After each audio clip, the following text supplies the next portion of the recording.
नमस्ते। आज हम जिस विषय पर बात करने वाले हैं वो कोई आम मैनेजमेंट थ्योरी नहीं है।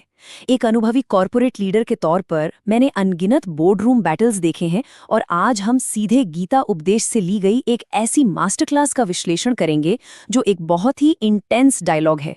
एक सीजन्ड मेंटर और एक ऐसे होनहार स्टूडेंट के बीच का संवाद जो एक बड़े कदम से पहले पूरी तरह से डरा हुआ या कहें कि पैरालाइज्ड महसूस कर रहा है। जरा इस दुविधा को देखिए।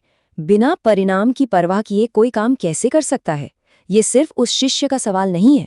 आज के समय में हर जूनियर मैनेजर या स्टार्टअप फाउंडर अक्सर इसी सोच में फंसा रहता है ना? अगर ये प्रोजेक्ट फेल हो गया तो क्या होगा? इसी को हम आज परफॉर्मेंस एंजाइटी कहते हैं। और सच कहूं तो यह डर किसी भी बेहतरीन प्रोफेशनल को पूरी तरह से रोक सकता है। तो आज के इस विश्लेषण का सबसे बड़ा सवाल यही है, जब आउटकम या नतीजों का डर हावी हो जाए तो एक लीडर सही फैसले कैसे ले सकता है? हम एक ऐसे प्राचीन मेंटल मॉडल को डिकोड करने जा रहे हैं जो हमारी मेंटल रेजिलियंस यानी मानसिक शक्ति को हमेशा के लिए मजबूत कर सकता है। सेक्शन 1, एग्जीक्यूटिव लीडरशिप का संकट, व्यापार का युद्ध क्षेत्र। चलिए उस प्राचीन युद्ध के मैदान की हिचकिचाहट को आज के मॉडर्न बोर्डरूम पैरालिसिस से जोड़कर देखते हैं। यहाँ हम असली प्रॉब्लम को देख सकते हैं।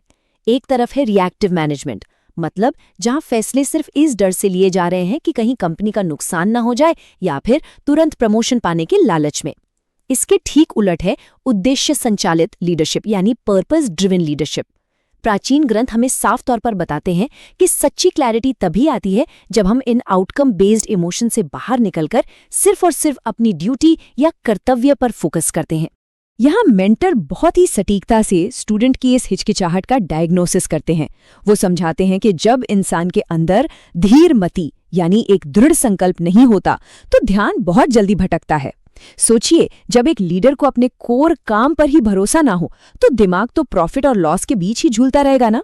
वो सक्सेस से इतना अटैच हो जाता है कि फेलियर के डर से ही पैरालाइज हो जाता है। बिल्कुल वैसे ही जैसे कोई मैनेजर किसी क्रिटिकल प्रोजेक्ट को सिर्फ इसलिए टालता रहता है क्योंकि उसे उसके फेल होने का डर सता रहा होता है। सेक्शन 2, अपने पेशेवर धर्म को परिभाषित करना, मुख्य नैतिक जिम्मेदारी को समझना। इस पैरालाइज्ड माइंडसेट से बाहर निकलने का रास्ता इसी धर्म से शुरू होता है। अब देखिए, यहाँ धर्म का मतलब किसी रिलीजन या पूजा पाठ से बिल्कुल नहीं है। एक लीडर के लिए धर्म का मतलब है उसकी प्रोफेशनल ड्यूटी। मेंटोर अपने स्टूडेंट को निर्देश देते हैं कि वो अपने इस विशिष्ट कर्तव्य को पहचाने। एक तेज और अनसर्टन स्टार्टअप एनवायरनमेंट में या फिर किसी मुश्किल टीम कॉन्फ्लिक्ट के दौरान एक लीडर का असल धर्म क्या होता है? धर्म है अपनी एथिकल रिस्पॉन्सिबिलिटी को पूरी ईमानदारी से निभाना, इस बात से पूरी तरह आजाद होकर कि इसका पर्सनल लेवल पर क्या फायदा या नुकसान होगा। जरा इस बेहद पावरफुल कोट पर ध्यान दीजिए। सुख दुख, लाभ हानि, जय पराजय को एक समान समझकर अपने कर्तव्य का पालन करो। एक तरह से देखा जाए तो ये प्योर स्टोइक फिलॉसफी है। एक सीजन्ड एग्जीक्यूटिव बिजनेस के नंबर्स को, चाहे वो भारी मुनाफा हो या बड़ा नुकसान, एकदम संभाव या इक्वानिमिटी के साथ देखता है। अगर टीम फेल भी हो जाए तो पर्सनल इमोशंस को साइड में रखकर बिल्कुल ऑब्जेक्टिव तरीके से अगले कदम के बारे में सोचा जाता है। सेक्शन 3, प्रदर्शन की चिंता से ऊपर प्रक्रिया, निष्काम कर्म योग का अभ्यास। चलिए अब उस स्पेसिफिक साइकोलॉजिकल फ्रेमवर्क को समझते हैं जो मेंटर इस परफॉर्मेंस एंजाइटी को जड़ से खत्म करने के लिए देते हैं। आज की मॉडर्न कॉर्पोरेट भाषा में निष्काम कर्म योग का बहुत ही सीधा सा मतलब है प्रोसेस को आउटकम से पूरी तरह अलग कर देना। जब कोई लीडर अपनी पूरी की पूरी एनर्जी सिर्फ काम को बेस्ट तरीके से एग्जीक्यूट करने में लगा देता है और रिजल्ट्स की चिंता करना छोड़ देता है तो वो मेंटली पूरी तरह से आजाद हो जाता है। ये कमाल का अभ्यास प्रोफेशनल्स को नतीजों की उस भारी आसक्ति यानी अटैचमेंट से हमेशा के लिए मुक्त कर देता है। और सबसे दिलचस्प बात, इस बड़े मेंटल शिफ्ट के लिए किसी सालों लंबी तपस्या की कोई जरूरत नहीं है। मूल ग्रंथ बहुत ही साफ शब्दों में कहता है कि ये बस एक ही क्षण में हो सकता है। ये सिर्फ एक पर्सपेक्टिव शिफ्ट है। इसके 3 आसान स्टेप्स हैं। पहला, ये पहचानना कि दिमाग किसी डिजायर्ड आउटकम से चिपक गया है। दूसरा, उसी पल अपने नजरिए को बदलना। और तीसरा, अपना पूरा फोकस वापस सिर्फ और सिर्फ अपनी ड्यूटी पर ले आना। इसे दिन के किसी भी समय, किसी भी प्रेशर वाले माहौल में इस्तेमाल किया जा सकता है। सेक्शन 4, नियंत्रण का विभाजन, जो प्रबंधित किया जा सकता है उस पर ध्यान केंद्रित करना। इसे आप high stakes corporate decision making की अल्टीमेट स्ट्रेटजी मान सकते हैं। कर्मण्येवाधिकारस्ते मा फलेषु कदाचन।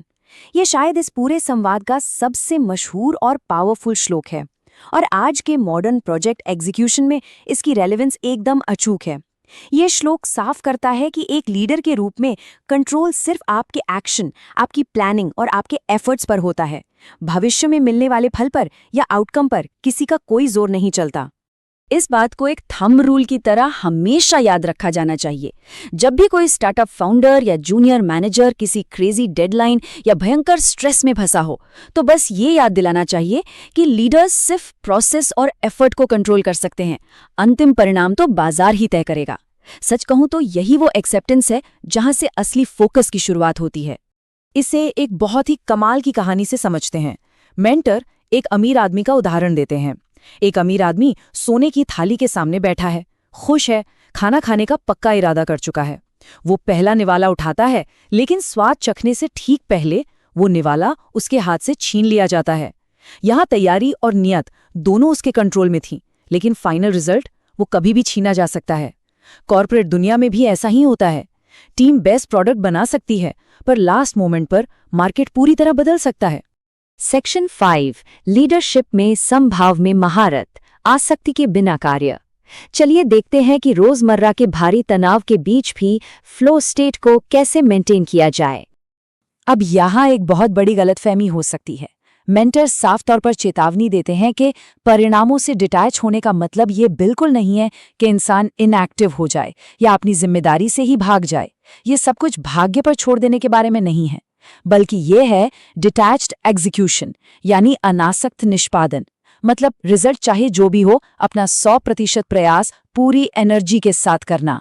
असल में यही वो खूबी है जो एक लीडर को बिना माइक्रो मैनेज किए अपनी टीम को सही मायनों में एम्पावर करने की ताकत देती है। इससे थोड़ा और प्रैक्टिकल बनाते हैं। इस डिसीजन मैट्रिक्स पर नजर डालिए। जैसे एक हाई स्टेक्स बोर्ड मीटिंग है, तो एक डरा हुआ लीडर सिर्फ सबकी हाँ पाने में अटका रहेगा, जबकि एक ड्यूटी फोकस लीडर सिर्फ डेटा को ट्रांसपेरेंट तरीके से पेश करने पर ध्यान देगा। इसी तरह टीम परफॉर्मेंस रिव्यू में कॉन्फ्लिक्ट से बचने के बजाय ऑब्जेक्टिव फीडबैक देना ही असली ड्यूटी है। इस शिफ्ट के लिए आप 3 एक्शन ओरिएंटेड रूटीन अपना सकते हैं। पहला, काम या किसी बड़े मीटिंग से पहले डीप ब्रीदिंग, यानी गहरी सांस लेकर खुद को शांत करना। दूसरा, दिन के मुख्य कर्तव्य को एक चेकलिस्ट पर साफ साफ लिखना। और तीसरा, शाम को एक ब्रीफ रिफ्लेक्शन करना कि क्या आज फोकस सिर्फ प्रोसेस पर था। और हाँ, अगर किसी ओवरवेल्म्ड टीम मेंबर को कोच करना हो तो मेंटर्स ये 3 सवाल पूछ सकते हैं। हमारा मुख्य काम क्या है, हमारे कंट्रोल में क्या है, और हम किस डर से फैसले ले रहे हैं। और इसी गहरे विचार के साथ हमारा ये एनालिसिस पूरा होता है। जरा सोचिए, अगर एक लीडर के मन से फेल होने का डर पूरी तरह निकल जाए और सक्सेस पाने की वो डेस्परेशन शांत हो जाए, तो फिर ऐसी कौन सी चीज है जो उसकी क्षमता को सीमित कर सकती है? कुछ भी नहीं। निष्काम कर्म कोई पुरानी फिलॉसफी भर नहीं है। ये अनस्टॉपेबल मेंटल रेजिलियंस का सबसे बड़ा टूल है। जब ये मेंटल शिफ्ट किसी प्रोफेशनल की लाइफ का हिस्सा बनता है, तो सच मानिए, नतीजे वाकई चमत्कारिक ही होते हैं।